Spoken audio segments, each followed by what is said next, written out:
My name is Terry. I'm a tailor, though if you'd asked me back in 2018, I might have told you I was a bartender who happened to sew. Truth is, I've always stitched things together. Torn hems, frayed cuffs, broken zippers, and for a while something far more fragile, my heart. I lived in Bucharest then, in a narrow apartment above a bakery that smelled of burnt sugar and yeast every morning at 5. By day I worked in my little tailor shop tucked between a florist and a second-hand bookstore on Calais Victory. By night I poured drinks at a dimly lit bar on Strada Lipskini, the kind of place tourists stumbled into thinking it was authentic, only to leave confused by the lack of English menus and the Romanian folk music playing low beneath the chatter. That's where I met her, Jin. She wasn't the kind of woman who entered quietly. No, she arrived like a gust of wind through an open door. Sudden, warm, impossible to ignore. The first time she walked in, the room seemed to tilt toward her. She wore a deep red coat that looked like it had traveled through decades, and boots that clicked like metronomes against the tile floor. She sat at the far end of the bar, one elbow propped up, fingers tapping to the rhythm of some old Tariff de Hajduk's tune drifting from the speakers. I was wiping down glasses, trying not to stare, when she turned and caught my eye. Not with flirtation, just directness, like she'd been waiting for me to notice her. "What'll it be?" I asked, voice steadier than I felt. She smiled. Not a coy smile, not a practiced one, just pure unguarded joy. "Surprise me," and I did. I mixed her something with plum brandy, a splash of elderflower, and a twist of orange peel, something I'd never made before and haven't made since. She took a sip, closed her eyes for a heartbeat, then said, "You're good at this." That smile, I swear it stitched itself into my chest like thread through fabric. Not neatly, more like a hasty repair after a tear. But it held. From that night, everything changed. I started closing the bar early, telling my boss I had tailor emergencies, which wasn't entirely untrue. I'd walk her home through the winding alleys of the old town, past shuttered boutiques and stray cats curled beneath wrought iron benches. We'd stop by the Dambovica River, where the water moves slow and indifferent beneath the city lights. She'd buy 2 cups of cheap hot chocolate from a street vendor who knew her by name, and we'd sit on that cold stone railing, knees touching, sharing stories like secrets. She told me about growing up in Cluj, about her grandmother who could predict rain by the ache in her knuckles,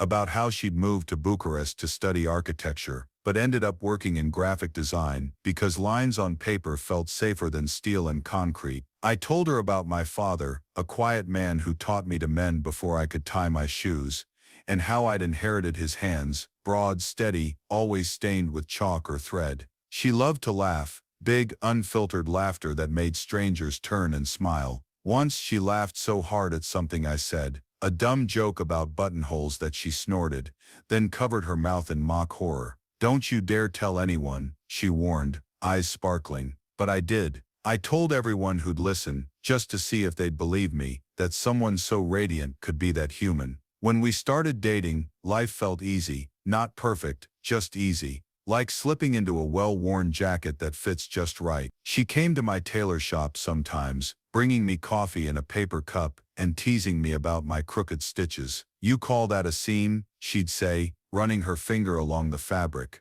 "Looks like a drunk spider tried to knit." I'd pretend to be offended, but I'd watch her from the corner of my eye, the way her hair fell over one shoulder, the way she hummed when she thought no one was listening. I met her friends first, artists, writers, one guy who claimed he could read tarot cards, but mostly just flirted with everyone. They liked me, I think, though they called me the silent one. Then came the harder part, her family. Her mother, a woman with sharp eyes and softer hands, served me cabbage rolls and called me the quiet one, too, but with a kind of approval, like quietness was a virtue in a world too loud. Her father, tall and stern, shook my hand so hard, I thought he didn't trust me. But when I helped him fix a loose hinge on their kitchen cabinet without being asked, he nodded once and said, "You're all right, Jin." She believed in us. Not in a dramatic movie kind of way, but in the small daily acts, leaving notes in my coat pocket, remembering how I took my tea, 1 sugar, splash of milk, showing up at the bar,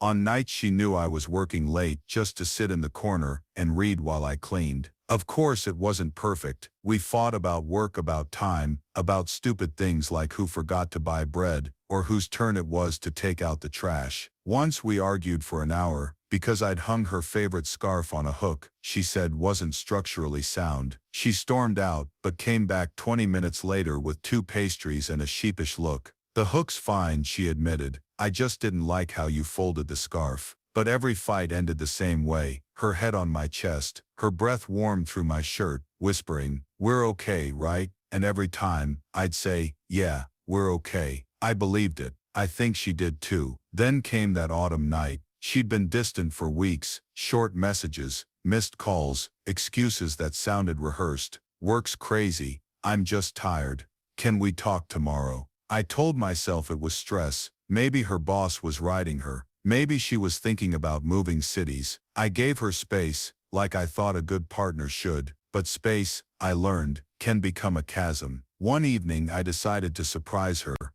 I closed the bar early, bought her favorite almond croissant from that tiny bakery near her apartment, and walked to her favorite cafe, the one with the green awning and mismatched chairs where we'd had our third date. I pushed the door open, heart light, ready to see her face light up. She was there, but not alone. Across the small table sat a man, tall, clean-shaven, wearing a sweater that probably cost more than my weekly rent, and he held her hand the same way I used to, not possessively, not showily, just naturally, like it belonged there. She saw me, and didn't even flinch, just looked down like I was a stranger passing by, like I was a shadow on the wall. The croissant slipped from my fingers, hitting the floor with a soft thud no one noticed but me. I didn't say a word, didn't storm out, didn't demand answers. I just turned and walked out into the Bucharest night, the city humming around me like it hadn't just shattered something irreplaceable. It rained that night, cold, relentless rain that soaked through my coat and clung to my skin like regret.